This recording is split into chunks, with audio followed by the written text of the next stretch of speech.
Today I'm taking you to the end of a gravel road where the farmland which encircles the maunga almost runs out. And while I was there I had to pinch myself as it seemed like I'd gone back in time. You'll see what I mean. Take a listen. Now, so it's perfect. So you can pop in and keep an eye on them. Yeah, exactly. Shall we go and have a look? Yeah, why not? That's great. I've just got 5 now. I got just 4 mature ones and yearling filly. One of the mares is... I'm with Steve Muggeridge, a man with a passion for Clydesdale horses. How many have you had at its peak? Oh, 12. 12, wow. Yeah, back in the day when we were doing a lot of work. And I also cut the numbers down a wee bit also because not the work around that used to be, you know. I still do a bit of public work around the place, vintage weekends and parades and that sort of thing, you know, go to a few shows. This time of year is just when the show season's sort of winding down. Here they are, aren't they beautiful? Who have we got here? So we got Merrick here that's sniffing everything. He's a 9-year-old gelding. We got Fiona on the right. She's a 14-year-old mare. And then we've got out in the paddock there the wee yearling. Her name's Rita. Her mum's over there tied to the truck on the far side. Her name's Beth. And then Beth is 7 years old. And we've got Jess. She's a light strawberry roan mare. She's 11. So Jess is one that's in foal. We last met Steve about a decade ago, ploughing with his heavy horses at Erewhon Station in the South Island. Now he's back in Taranaki, where the family interest in Clydesdales all started. You breed the horses, you break them in, you get them working, and you have them all your life, and they, just like this fella that keeps coming up to us, they just become your mates, you know, they really do.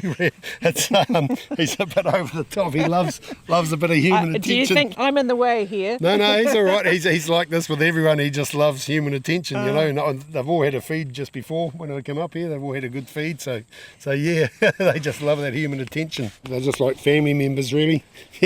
How long have you been involved with the Clydesdales? My whole life, yeah, I way back from when I was a kid, Dad farmed with horses all his life till he passed away in 1985, and I just carried them on. And yeah, it's great. It's a lot of work, but yeah, it's a real passion. You can see these horses here right now; they're right in your face. It's yeah, they're interested in everything. Yeah, they become your mates. All right, there's no doubt about that. Steve's late father, Lou Muggeridge, set up a Clydesdale stud at Te Kiri 15 minutes away back in 1976. So for Steve, this grazing block is a bit like coming home. Steve's getting a pair ready for work, and work is what the Clydesdale was bred for. Their great height and strength ideal for pulling ploughs and other farm tools before the arrival of the motorised tractor. Today they'll be pulling Steve's vintage flat-topped wagon. Well, I'm hopping on. Yeah. And Steve's got a special sack of chaff for me to sit on. Up we go. All right. It's an old wagon, it's 1906. It's got a wind-up brake, but we don't need that with these 2 mares in it because they brake with the britching, you see. So. Was this your father's wagon as well? No, I picked this up way back in the late 80s from Martin. I drove past his cocky's place and was sitting out in the paddock, so I went and seen him about it and I bought it. He didn't give me a very good deal, but I still got it. And we spent a few dollars on it, and it all paid off. It's come up really well, actually. Well, we've got Mount Taranaki straight ahead of us. Yes, we have. And the horses. We got Beth on the left and Jess on the right, so we're nearly ready to go. Excellent. Okay, girls, come on up. Come up. Come around.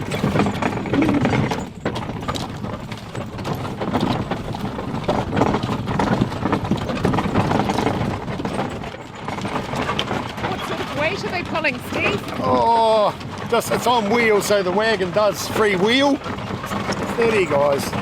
So going downhill, it's virtually nothing, and then if we turn around and come back up that little rise, it'll most likely turn into just over a tonne. Yeah. As soon as you pull off the tar seal onto grass, the weight virtually doubles, especially when you've got a load on. We're definitely off the tar seal here on this remote gravel track. The last farmhouse is behind us, and we're heading up towards the mountain. Through a cutting we go, and there it is, Mount Taranaki in front of us. It's a magical sight with the horses' heads bobbing in the foreground. Steve does hitch up his horses now and then like this for weddings, funerals and agricultural shows. When you said your father farmed with them, is that all he had? Yes, that's all we had. So I know it's going back a few years now, but 1988 was the last year that we ever stacked hay. Did everything with the horses, mowed it, rode it, put all the stacks in. That was the last year. And why did he not move on to mechanical, to the tractors? Just the same passion as me. He loved the horses, and he just loved the horses, and it was just a passion of his as well. So it was great, really, an absolute passion. And you've got to, like I was saying earlier, you've got to love it, because it is a lot of work. I'm still shoeing my own horses, but I'm only 63, but the old arthritis is getting into me a bit, so I still do it, but it's jolly hard work, there's no doubt about that. You say that the work is not there. People were interested in using them for ploughing? Yes. Still? Yeah, that's the trouble. There's not many of us left, that know those old ways, working the horses and feeding them right and that sort of thing, and looking after them.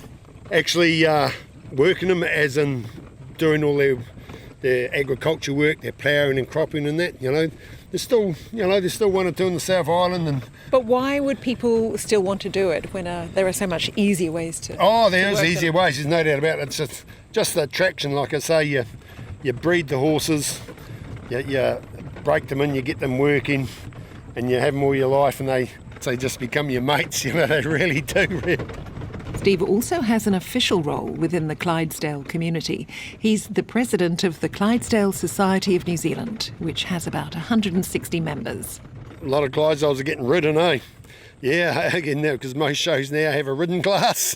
And so that's different from before? Yeah, way different, because they were bred to work.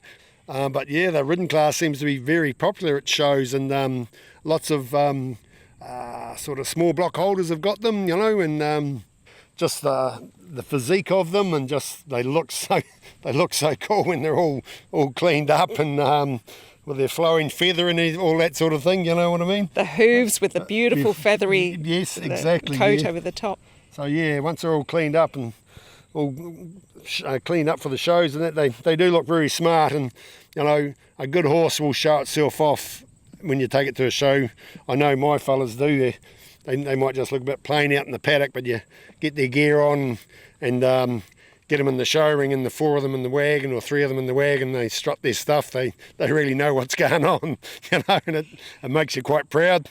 There's been quite a few moments in my life when the hair on the back of my neck has stood up. The 100-year show at Levin show there quite a few years ago, I had 5 horses in a big wagon. I went past the grandstand and everyone stood up and clapped, and the hair on the back of my neck just stood up. It just made me feel so proud, I can tell you that.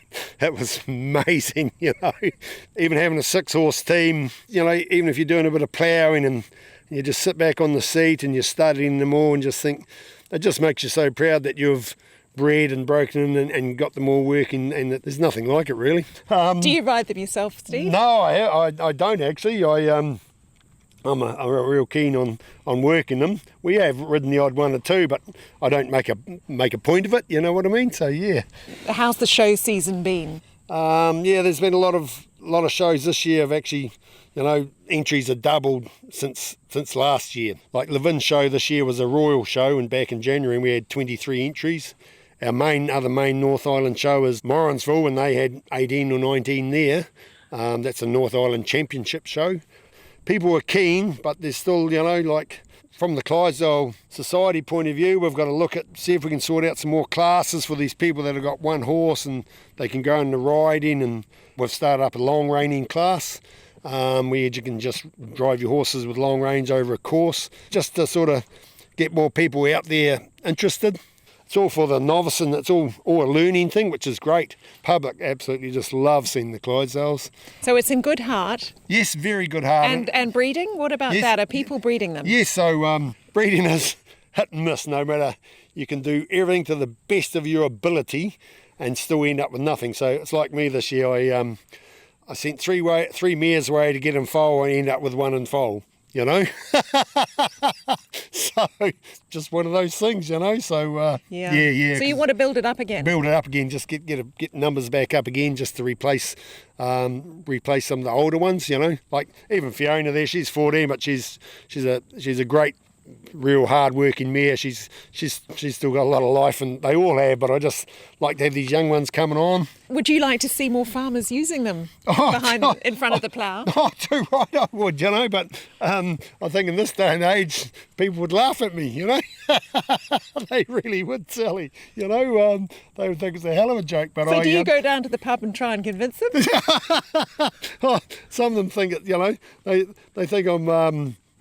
I think it's pretty cool that I've still hung on to the horses. You know, they don't all agree that there's still a place for them for whatever reasons. But yeah, it's quite a hard case, really. What about the international scene? How's that for the Clydesdale horse? Oh, great. Australia's very strong. Yeah, very strong indeed. And a lot of our recent stallions that have been bought in New Zealand have come from Australia. Even further afield, you know, even way over in Scotland and where the Clydesdale horse originated, you know, it's pretty strong over there too, actually. Yeah. And what do you think the future of the breed is here in New Zealand? I think it's very strong. It's got to the point now people are just, they want to keep this breed alive. Our numbers have dropped over the years, the breeding side, but the last couple of years it's starting to pick up again now. You know, after my generation, we haven't got that many young ones coming on behind this sort of thing, but I just hope they can keep it going, you know. How are you going to bring them on? Yeah, for the horses' sake, you know, that's the thing. Yeah. How are you going to bring them into it? It's just so hard. I'd hate to see it die out myself. Yeah, it's a bit tricky, isn't it? When it's a workhorse, yes, and you've got young people coming through. I mean, what can they do with them? Yeah, that's dead right, and it's hard, and unless you've got a bit of land and that sort of thing, it's very hard, Sally, you know. I don't think they'll die out, but they are a pretty rare breed, if you know what I mean. Hold on.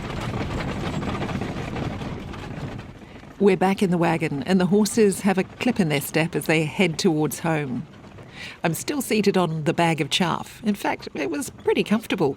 Move up that little rise. It's got a pretty good lock on it, full lock wagon, you can spin right around.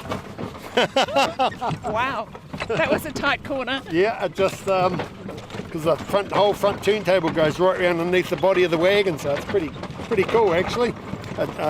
This flat top, it tracks well along the road, just with 2 horses in it. I have had 4 horses in it, and I've even had 5 horses in it, but I put a big load on it, you know, for the show scene and that sort of thing, so they can see the horses working. How heavy a load can they carry? Like this? A horse, and you know, just in this day and age, a good fit horse that's done a fair bit of work should be able to pull a ton quite easily by itself. And it's a bit like the 3-furrow plough. We have 6 horses in it, so it's sort of 2 horses per furrow. And but back in the day, you know, when we were on the farm, we never had a big plough. We just had mainly single furrow, double furrow ploughs. So what we used to do is we'd put 3 horses in a single furrow plough and stop for lunch, and you just keep going all day, you know, and then just that extra bit of horsepower can get a lot done, you know. How old were you when you first started ploughing? Dad was there. My father was with me, but he let me do my first couple of runs of ploughing when I was 12 years old. So quite enjoyed it, you know. I haven't done any competition ploughing for quite a few years, but I used to enjoy that too, you know. Yeah. Do you think there's room for horse and plough nowadays, especially around the emphasis on soil and trying to keep cultivation to a minimum? I feel there is, you know. Like back in the day, people would laugh at me, like on the farm when Dad was alive and we used to plant maize.